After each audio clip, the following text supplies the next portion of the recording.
बिस्मिल्लाहिर्रहमानिर्रहीम। अस्सलामुअलैकुम। उम्मीद करती हूँ कि आप सब खैर आफियत से होंगे।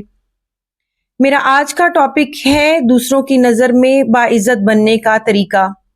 बहुत से लोगों की ख्वाहिश होती है कि लोग उनसे मोहब्बत करें, उनकी इज्जत करें, मगर अक्सर लोगों के साथ ऐसा नहीं होता। लोग इनको वो रिस्पेक्ट नहीं देते जिसको वो डिजर्व करते हैं। जब लोग बिला वजह आपसे नफरत करने लगते हैं, आप इनकी कदर करते हैं, इनको इज्जत देते हैं, लेकिन वो फिर भी आपको तकलीफ देते हैं, जबकि आपका इन लोगों से कता ताल्लुक रखना मुनासिब भी नहीं होता, बल्कि कता ताल्लुक मजीद शर फसाद से खाली नहीं होता। आप चाहते हैं कि किसी तरीके से इनके दिलों में अपनी इज्जत और कदर पैदा करें।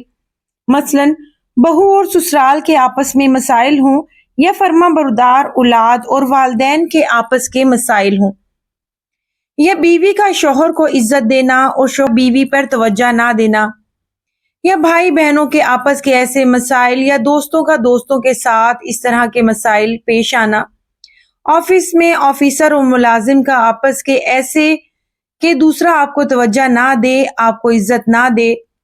तो इन जैसे दीगर तमाम मसाइल के हल के लिए मसनून और मौसर वजीफा आज मैं आपकी खिदमत में पेश करूंगी। वीडियो को एंड तक लाजमी देखिएगा। चैनल पे नए हैं तो चैनल को भी सब्सक्राइब कर दीजिएगा।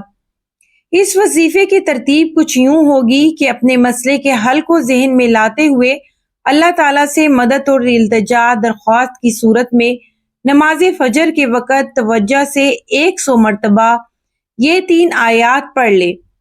व इलाहुकुम इलाहु वाहिद ला इलाहा इल्ला हुवर रहमानुर रहीम अलिफ लाम मीम अल्लाहु ला इलाहा इल्ला हुवा अल हय्युल क़य्यूम।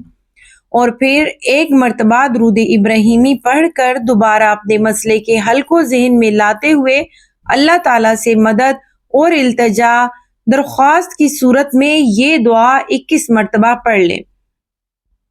अल्लाहुम्मा जअलनी शकूरन वजअलनी सबूरन वजअलनी फी ऐनी सगीरन व फी अयुनिन नासी कबीरा।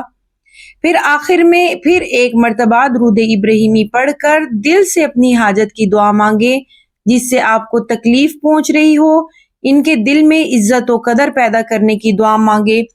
इंशाअल्लाह ताला ये वजीफा बहुत मौसर साबित होगा।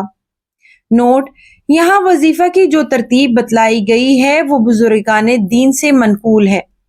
हमारे उस्ताद मोहतरम हमें इसी तरतीब से ये वज़ाइफ बताते थे, और अल्हम्दुलिल्लाह मैंने जब भी इस तरह के वज़ाइफ को किया तो बहुत ही मुफीद पाया। ये वजीफा नमाज फजर के वक़्त सूरज तुलू होने से पहले पहले तक करना ज्यादा मौसर रहता है।